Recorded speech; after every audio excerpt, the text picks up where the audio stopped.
Imagine एक बच्चा जो दिन रात मेहनत करता है, लेकिन जब एग्जाम पेपर देखता है तो लेटर्स उससे उल्टे सीधे दिखते हैं। या एक स्टूडेंट जो क्लास में रेस्टलेस फील करता है, एक जगह बैठ ही नहीं पाता, और हर दूसरे दिन टीचर उसे लेजी या केयरलेस बोल देते हैं। आपको याद है तारे जमीन पर? दर्शिल ने ईशान का रोल किया था, अ चाइल्ड विद डिसलेक्सिया। और आमिर खान ने उस फिल्म में एक टीचर के थ्रू ये दिखाया था कि एक चाइल्ड को समझना, सपोर्ट करना और उनके यूनिक टैलेंट को नर्चर करना कितना जरूरी है। वही स्टोरी हर साल हजारों बच्चों की रियलिटी होती है। सिर्फ एक मूवी की कहानी नहीं है, बल्कि एक सोशल मिरर है। और वही हम समझेंगे आज के वीडियो में। So let's get started.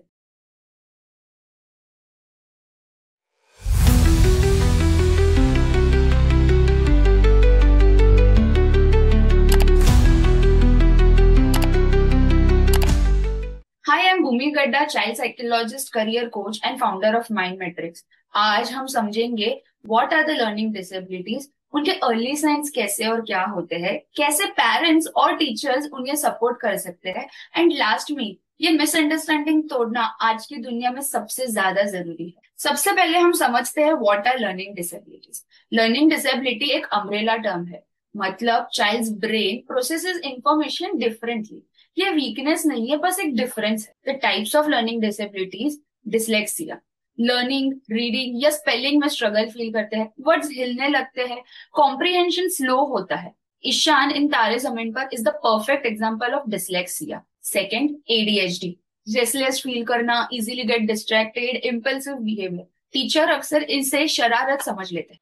Third, dyscalculia, maths के कंसेप्ट जैसे फ्रैक्शंस, टाइम, मल्टीप्लिकेशन सब उन्हें बहुत टफ लगता है। लास्टली, डिसग्राफिया, राइटिंग ऑर्गेनाइज करना, स्पेलिंग लिखना या मोटर कंट्रोल करना उन्हें डिफिकल्टी होती है। देखिए, इंपॉर्टेंट बात यह है कि इंटेलिजेंस का इससे कोई लेना देना नहीं है। आइंस्टाइन, रिचर्ड ब्रैनसन, अगत क्रिस्टी, ये ऑल लर्निंग डिसेबिलिटी से ही बड़े हुए, और फिर भी उन्होंने दुनिया बदली। प्रॉब्लम चाइल्ड की नहीं होती, प्रॉब्लम उस नजरिए में होती है जो सिर्फ एक फिक्स डेफिनेशन से चलता है, नॉर्मल ही एक्सेप्ट करता है। अब हम समझते हैं कि क्या अर्ली साइंस और रेड फ्लैग्स होते हैं ऑफ लर्निंग डिसेबिलिटीज। पेरेंट्स और टीचर्स अगर थोड़ा क्लोजली ऑब्जर्व करें तो ये अर्ली साइंस इजीली स्पॉट हो जाती है। सबसे पहले प्री स्कूल ईयर्स।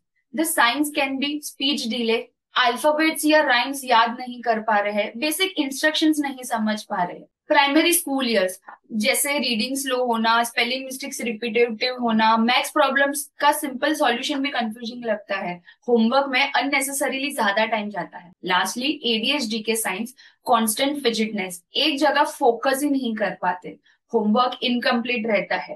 तारे जमीन पर में देखा होगा, ईशान के टीचर्स उसे बार बार केयरलेस कहते हैं। पेरेंट्स भी कंफ्यूज थे कि बच्चा इंटेलिजेंट है फिर भी क्यों मार्क्स नहीं ला पा रहा। ये एग्जैक्टली वही रेड फ्लैग्स है जो रियल लाइफ में इग्नोर हो जाते हैं, और जब ये इग्नोर होते हैं तो बच्चा अपने आप ही अपने पे डाउट करने लगता है। अब हम समझते हैं कि कैसे सपोर्टिव इंटरवेंशंस होते हैं। सवाल यही है कि सॉल्यूशन क्या है। Very first, early assessment. जितना जल्दी साइकोलॉजिस्ट या स्पेशल एजुकेटर को इन्वॉल्व करेंगे उतनी क्लैरिटी मिलेगी। डायग्नोसिस एक नेगेटिव लेबल नहीं है, एक सपोर्टिव रोड मैप है। Second, individualise education plans. Her child unique है, एक चाइल्ड को विजुअल लर्निंग हेल्प करती है तो दूसरे को काइनेस्थेटिक।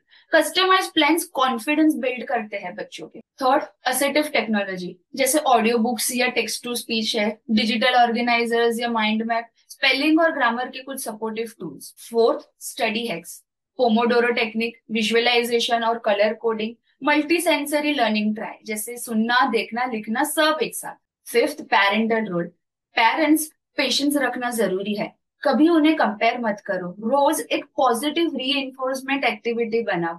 बच्चे के साथ आर्ट, म्यूजिक, स्पोर्ट्स ऐसे चीजों के स्ट्रेंथ उनको एनकरेज करिए। And lastly, some therapies like occupational therapy, जिसमें हैंडराइटिंग, मोटर स्किल्स इंप्रूव होती है। सेकेंड, बिहेवियरल थेरेपी, जहां पे अटेंशन और इम्पल्सिविटी को एड्रेस किया जाता है। एंड लास्टली, द काउंसलिंग, जिसमें इमोशनल रिजिलियंस और सेल्फ एस्टीम बिल्ड होता है। देखिए, एक सपोर्टिव एनवायरनमेंट एक बच्चे को सिर्फ एकेडमिकली नहीं, इमोशनली भी स्ट्रांग बनाता है। अब हम समझते हैं मिसअंडरस्टैंडिंग क्या है। सबसे बड़ी प्रॉब्लम डिसेबिलिटी नहीं है, मिसअंडरस्टैंडिंग है। पेरेंट्स साइकोलॉजिस्ट के पास जाने से डरते हैं, ये सोच के कि लोग क्या कहेंगे। टीचर्स चाइल्ड को लेजी या केयरलेस बोल देते हैं। रिलेटिव्स कंपेयर करके बच्चों का कॉन्फिडेंस ही तोड़ देते हैं। सोचो, जब एक चाइल्ड बार बार सुनता है कि वो कमजोर है, तो वो अपने आप को ही कमजोर मानने लगता है। तारे जमीन पर में ईशान भी अपनी ही दुनिया से कट ऑफ हो गया था, जब तक एक सपोर्टिव टीचर उसकी कहानी नहीं बदली। ये वही मिसअंडरस्टैंडिंग है जिसमें आज भी बहुत सारे बच्चे फंस जाते हैं। सो मिसअंडरस्टैंडिंग तोड़ना जरूरी है। एक्सेप्टेंस एक बच्चे की लाइफ को ट्रेजेक्टरी बदल सकती है। यू नो वॉट, आज के फास्ट चेंजिंग वर्ल्ड में सिर्फ मार्क्स सक्सेस डिफाइन नहीं करते। Creative problem solving, emotional intelligence, ये सब इक्वली इंपॉर्टेंट है। और लर्निंग डिसेबिलिटीज वाले बच्चे में ये क्वालिटीज बहुत होती है। वो दुनिया को एक यूनिक लेंस से देखते हैं। सोचो, अगर स्टीव जॉब को उसकी अलग सोच के लिए रिडिक्यूल किया जाता तो क्या एप्पल एग्जिस्ट करता? या अगर रिचर्ड ब्रेसन को वीक स्टूडेंट बोल के साइड कर दिया जाता तो वर्जिन ग्रुप बनता? हर चाइल्ड के अंदर एक ब्रिलियंस होती है, बस उसे नर्चर करना जरूरी है। So the bottom line simple है, लर्निंग डिसेबिलिटी वीकनेस नहीं है। A child with dyslexia, ADHD या any learning disability is not wrong. उनका ब्रेन थोड़ा अलग वायर्ड है एंड दैट्स परफेक्टली ओके। हमारी जिम्मेदारी है कि हम उन्हें सपोर्ट करें, समझे और शेम फील बिल्कुल ना करें। Early identification, right intervention, unconditional acceptance, यही एक बच्चे का फ्यूचर ट्रांसफॉर्म करता है। तारे जमीन पर ने एक मैसेज दिया था, every child is special. Real change तब होगा जब हर पेरेंट, टीचर और सोसाइटी इसको सीरियसली ले। अगर आपको ये वीडियो यूजफुल लगी तो प्लीज शेयर कीजिए, बिकॉज अवेयरनेस ही मिसअंडरस्टैंडिंग तोड़ने का सबसे पहला स्टेप है। दिस इज भूमि गड्ढा from mind matrix, signing off.